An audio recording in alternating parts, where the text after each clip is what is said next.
On this podcast, we have Mahindra again from MW Performance in Bangalore. We talked to him about common maintenance tasks and jobs that you can do, and if you're not able to do it, at least these are the checks that you can look at and make sure that you know your bike better and not get stuck on the road. So, welcome back, Mahindra.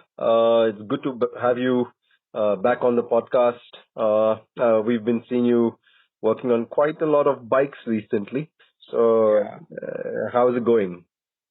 it's been pretty good year so far. The beginning of the year also has been pretty hectic, and yeah, we're getting a lot of GSs right now for all the engine work, the valve clearances work. hmm So yeah, keeping my hands full.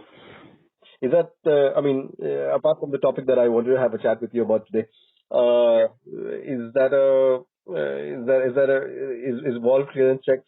Yes, it's a part of the maintenance schedule once in 20,000 kilometers. It's just not about GS, but Uh-huh. it's also any other big bike which is anything above 800 cc has to be done a valve clearance once in 20k.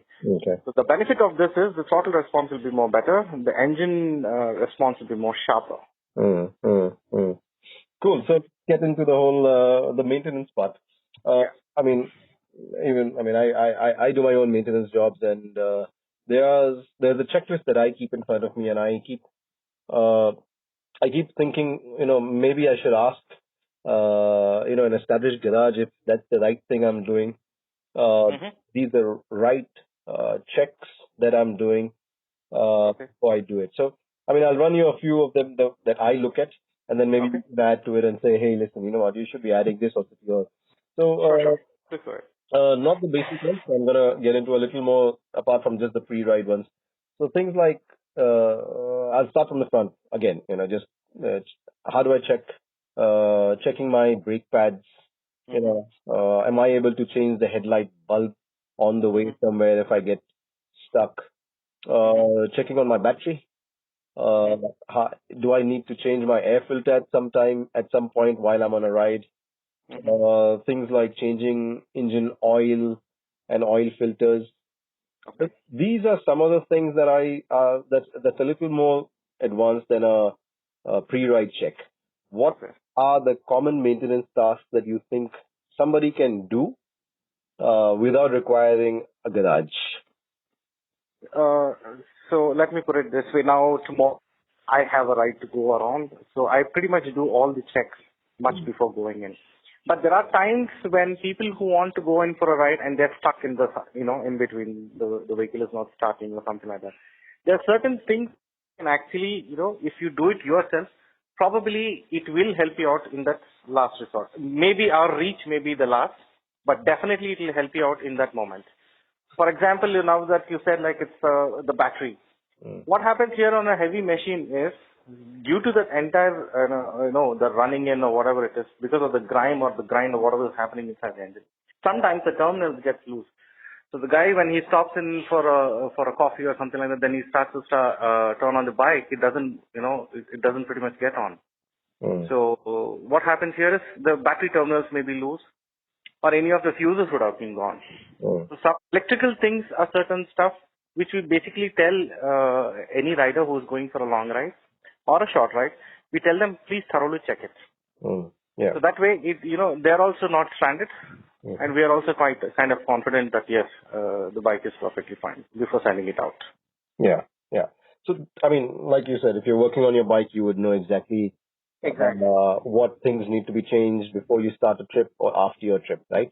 Right. So Right. what are the common maintenance checks that somebody should have? And what are the jobs that he can do before they start off a ride? For example, now if tomorrow if you're starting up for a ride, you can actually check for the change of oil or the air filter or the plugs. So my advice to people is when they're actually living in the workshop, no, they're trying to leave their bikes in the garage, let them spend some time onto the motorcycle. Hmm. That way, if any technician is working, they can at least observe and know what to do, what not to do at Hmm. that moment when we are not there. Yeah. We can only guide them. Mm. Yeah. Yeah. So minor spares, for example, if you're going somewhere near Leh Ladakh or something like that, you will definitely need to carry a small air filter because it's a dusty area in the first place, and sometimes with the less of air intake, your engine may start choking. So all those small, minor things is very important for any common rider. So are these, you say these are advanced jobs that people should also learn? Like just The valve clearance job? understanding the fact, how do I change my air filter? Or do I really need to know how do I change my engine oil and oil filter? It is nice. See, learning is a process. There's no end to it. So I suggest most of the riders who come into my workshop, please thoroughly look at what the work is being done. Because sometimes if you're going and you want to do some DIY on your motorcycle, at least you will know what to do. Yeah. Rather than, switching into the wrong area. Yeah. So what are some of the advanced jobs that you think can be done? Like if I have to give you a motorcycle and say, hey, listen, let's start from the front to the back. What are the things that need to be checked and can be done by a DIY guy? Okay. So few things are check for your brake pads, the thickness of your brake pads. If it needs replacement before the ride, replace it. Second of all, now if you say the headlight bulb is not working or it's got a loose contact or something, check for wiring. Because the main wiring which goes into the loom, it always has some tendency to slip off. So certain loose contacts will definitely develop the headlight not to work or not to on or something like that. The third thing is, if it's a chain-driven vehicle, check for the tension of the chain and the sag. That's most important. Because the more weight or inclusive of the luggage what you're carrying or something like that, it will definitely weaken out the chain sprockets, and you'll also be left with stranded in the middle of the road. The third thing is your tires. Look into the tire pressure. If there is a loose spoke or something like that, get it checked before going on a ride. These are certain small things. But again, when it comes to advanced level, if the person is very confident in doing himself, so we just give a roundabout of what to do. Changing your oil filter, changing your spark plug. This is basic in all the Himalayan things or Himalayans or KTMs. Like when it comes to big bikes, we only suggest them please check only for the electrical components where if on a big bike, if it's standard somewhere, just check for these stuff. Like the battery terminal being loose, or if there is any kind of an excess wash done on a Tiger 800. This is a classic example. If you do excess water washing on a Tiger 800, right below the battery there is something called as a starter motor. It's a relay. It's a small relay. And because of that water seeping inside and there is no let out there. So what happens here is even if you put on the key and you push this crank button, it will not start. So somewhere the power is getting a loss, right? So these things we actually tell them, in advance.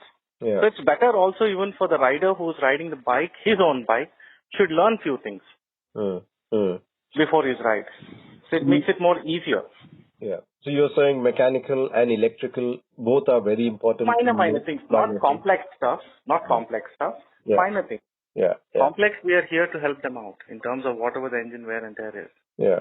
Certain minor things which he is able to do it or we guide them over the phone, yes, it is accomplished till date. So I've got 4 jobs in front of me. I want to ask you out of 10 being the most difficult, and 0 being something that a novice can't do. So let me know if these are jobs that can be done. So replacing your bike battery. Yes, it's easier. Easy? Okay. Yes. Flushing and filling a cooling system?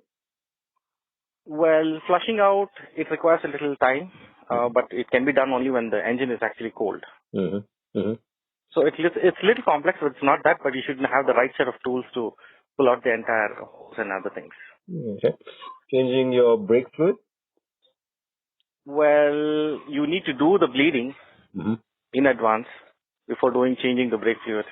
Okay. Sometimes if there is excess of bubbles inside the brake lines, definitely not hold brake. And change of brake fluid is recommended once in 5,000 to 6,000 kilometers. It depends on the duration of his ride or the start of his ride. Got it. Is changing engine oil and oil filter a simple job? Yes, it's a very simple job. Okay. the one that you were doing, I've been seeing you doing the wall clearance checks. Is that a very complex job? It is complex. Yeah. It requires a lot of calculation in terms of your increments, in terms of the sizes, the right proportion of shims which needs to be inserted. Mm-hmm. Mm-hmm. And that has to be done when the engine is absolutely cold, because the clearance will be much better to understand to do it, Yeah. by inserting the filler gauge. Yeah. So those are certain complex things, but that's only for the betterment of the engine, Mm-hmm. to keep the engine healthier, to keep the engine more smoother. So I'm gonna go back and change this episode to easy maintenance jobs. Sorry? I'm gonna change the podcast title to easy maintenance jobs rather than common maintenance jobs.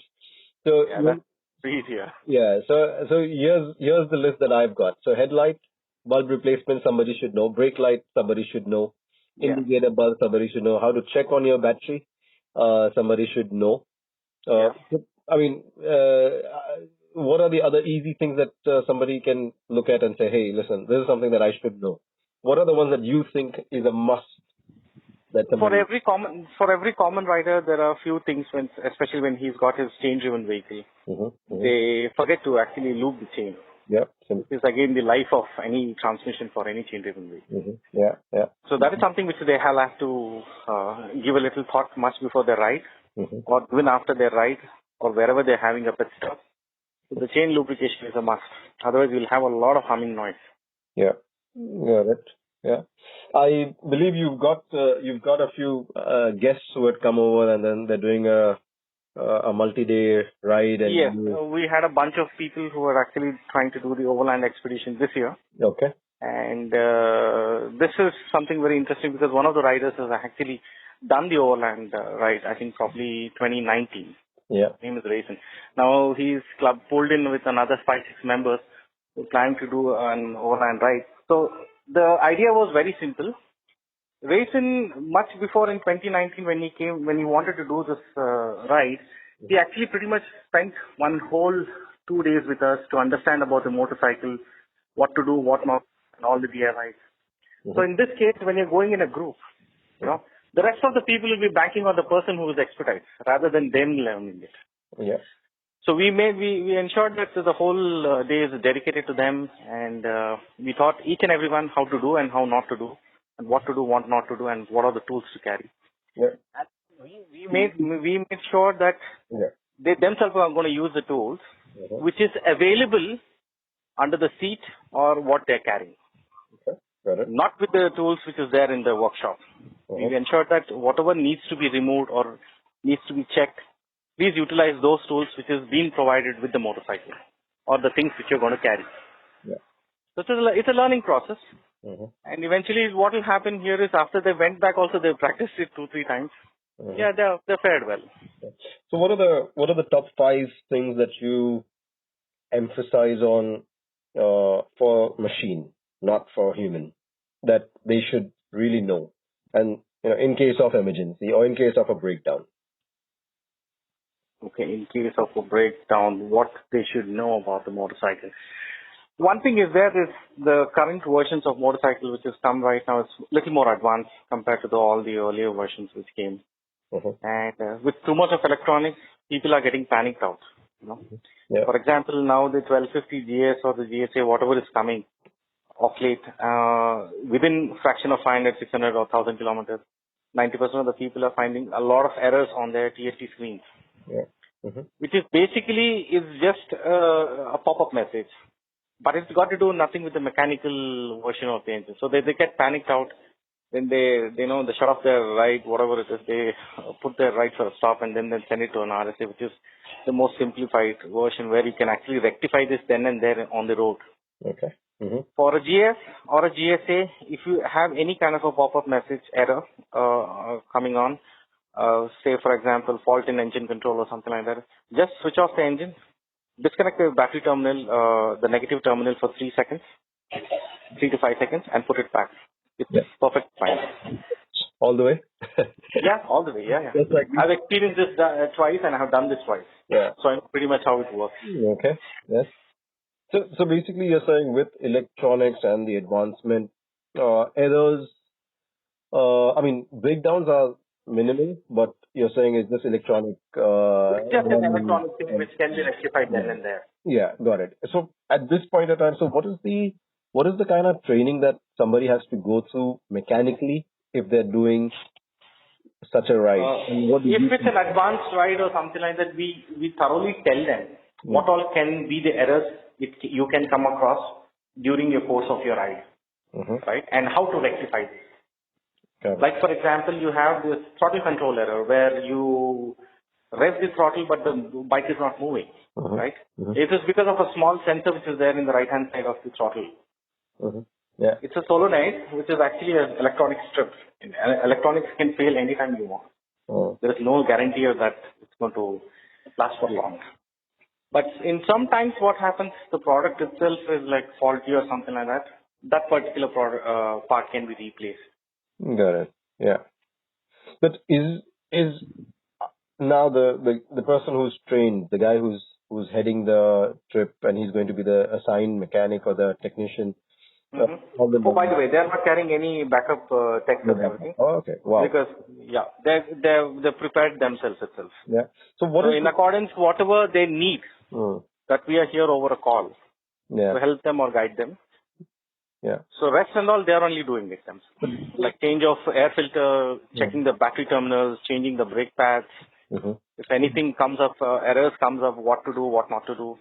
By chance, if they lose their key fob, how to activate the bike. Yeah. Wow. Okay. All those emergency things which can help them in that. Do you guys make a checklist and you give it to them that this is? Yes, we do. Are there any the top 3 things on that list that you want to share with us that they should be checking? Well, it's pretty much the common list which we had actually run through right now. Okay. But this being as a big ride for a 40-45 day ride, we tell them thoroughly what to do in that entire 45 days. Got it. Yeah. One day before or one day advanced. So it's a very simple stuff, whatever we had run through. But in this case, it's a bunch of the same bikes which is going. So I thought it will be better to prepare and give them a checklist which is related to that motorcycle which they are riding it. Yeah. Whatever we had discussed right now, it's totally, completely universal for any biker, there is no category from 500 to 800 or any 1000 cc, which is like chain driven or something. Yeah. So I'm not going to sum up this podcast. I want you to sum up my podcast. What should somebody be knowledgeable about, and how does it help him at the end of the day? Well, you will not be stranded in the middle of the road, though, in the first place. And you definitely know what is your potential in terms of, getting out from that deserted point. Yeah. I mean, see, if you're going for that ride and then you're stranded, unless you know what to do and you don't learn, then you're still going to ask the rescue for an RSA only, right? Yeah. But if you know it and you're confident in doing it, your mission is accomplished. Yeah. So I'll give you a quick story that I had when I was doing a short trip, and I came halfway and I saw a GS being RSA'd back to Pune, and I asked the puncher guy. I said, "What happened? Like, why is this bike sent back home?" So the guy actually told me that he was not able to open the rear tire. He didn't know how to open the rear tire. Rear tire, yeah. And guys. See, another problem is 90% of the people who have bought the machines, right? They're there only to ride the bikes. Yeah. They definitely don't want to get into the technical aspect of the vehicle. For that, they feel that any superior or a service center is already there, which will help them out in actually building up, doing up their bikes and then selling it back. But as a biker, my personal interest is I would want every rider to learn each and every aspect of this motorcycle. Yeah. Because at the end of the day, it's you who's going to ride the bike, not anybody else. And when you're stranded, it's only going to be you, not anybody. But I think the option that they keep, and the biggest option that they keep is instead of repairing is RSA, which is... and they are here to make the money out. No, RSA is always ready for anything. So, and then I met the guy. I actually met the guy and I asked him, and he said he was actually happy to put the bike on the other side and go back home to Pune. And I thought, wow, okay, that's interesting. But like you said, I think if you know, If I was in his position, I wouldn't have given up. yeah, yeah, I would have still tried something. yeah. Yeah, well, that's what I was saying. I mean, these are all, like I said, the purpose of this podcast was to get, the common things that somebody should really know, just in case, what's the worst that can happen. Maybe if there's an engine problem, then I understand, you have to go back. But there are tasks that can be done, and if you can, get it done and keep moving.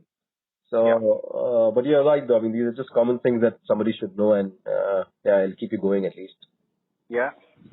So thanks so much. I think you've got some good tips for guys first to get their tools right, get their manuals right, and just make sure that you've understood your own motorcycle first, right?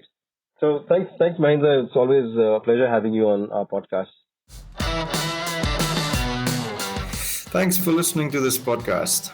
I want to hear your stories, your motorcycle experiences, what you've been doing, and how motorcycles have made your life better. So if you have something to say, DM us on Instagram, and I'll be more than happy to get you on this podcast.